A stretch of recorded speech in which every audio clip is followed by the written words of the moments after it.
The next data type I'll be talking about is what we call integer and double. So integer is used in storing a numeric value, that's a number value, while double is still the same thing. It's just the same thing, but there's a little bit difference. So the difference is that integer stores a numeric value of just one number, while double stores a numeric value of decimal points, 2 decimal points. So for example, I want to register a variable with a value of any number I wish to. Maybe let me do something like this.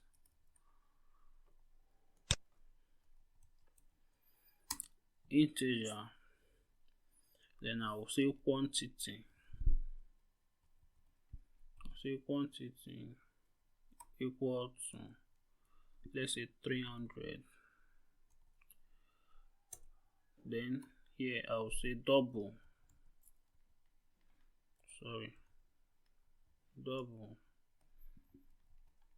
price equal to 20.99. So maybe you are trying to build a little e-commerce application and you want to set up price. You can use a data type of integer to store the number of products you have, and you use a data type of double to store the price. So quickly, let's do something with this. But before I move on, let me quickly explain this to you more and more so that you understand it. We used a data type of int. This int is also is called integer. In full meaning, it's integer, while in short form is called int. That if you want to use it here, then we will first of all call the data type of int, followed by a variable, the variable name in which you want to use, whatever name you want to use, it doesn't mean. Then followed by the number of products. So we say integer, we are trying to tell the computer that we are storing a numeric values. Then we name the values, whatsoever thing we want to name it. Then we now say the value, whatsoever that's inside here, will be equivalent to, it's 300, not equivalent, it's 300.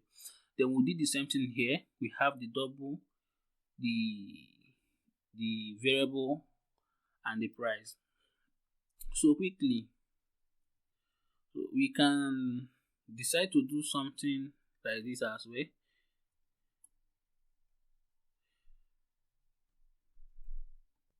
Before I show you, let me quickly print this so that we are going to see that it's going to show 300. So I will start by typing print quantity.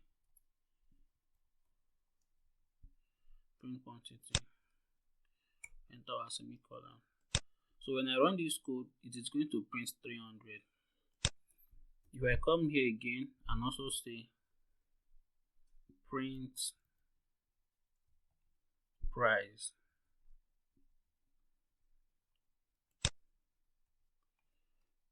we have 320.99. So this is what we have here now.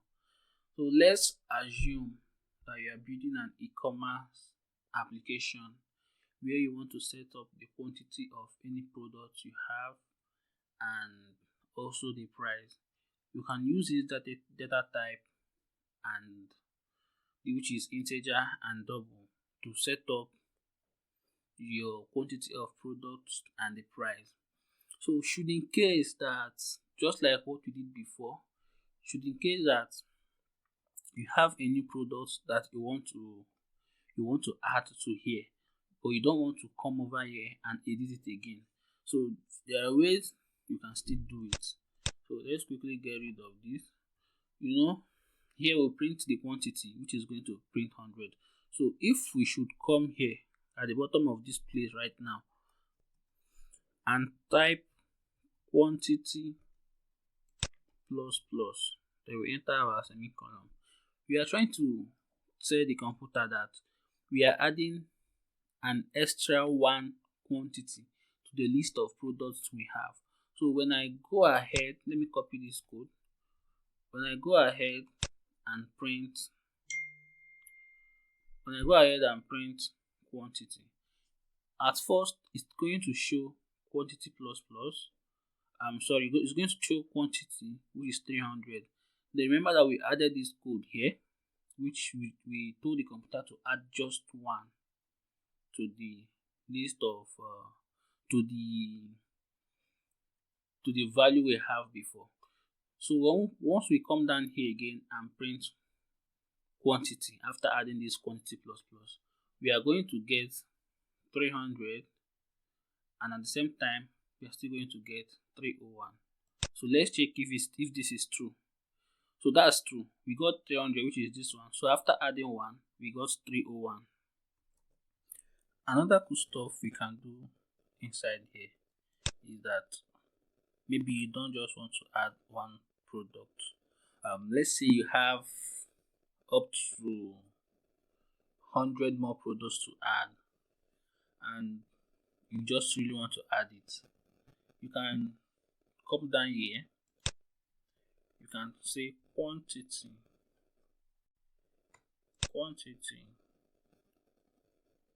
equal to quantity plus then the number of new products you want to add. So I'll just add 100 and I'll add my semicolon. So when we print quantity, let's print quantity first. When we print quantity, we are going to see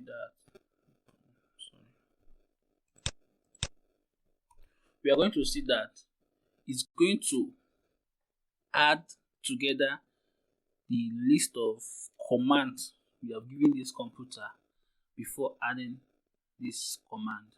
So initially we have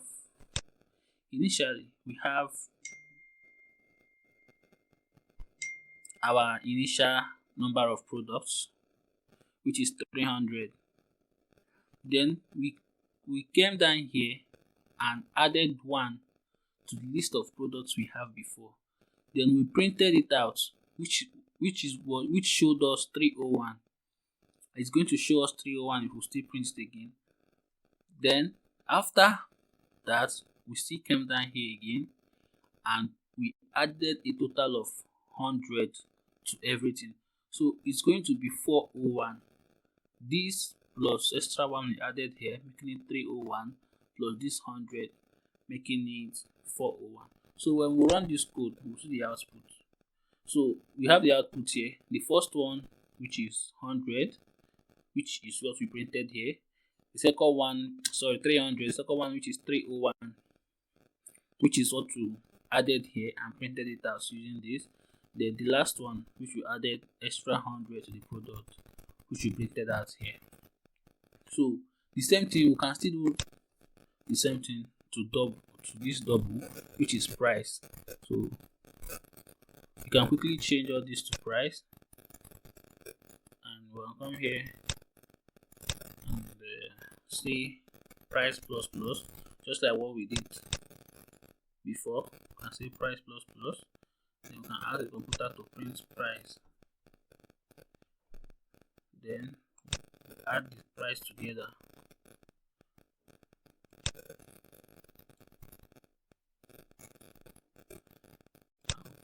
Price.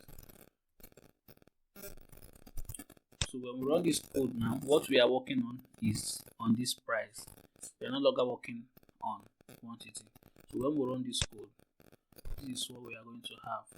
So initially we have 2.99. Then we added extra 1 using this. We now have 21.99 until we added extra 100. That is when we have 121.99. So that will be all for this type of data type, and we shall be proceeding on another data type, which is called the Boolean expression. So see you on the next video.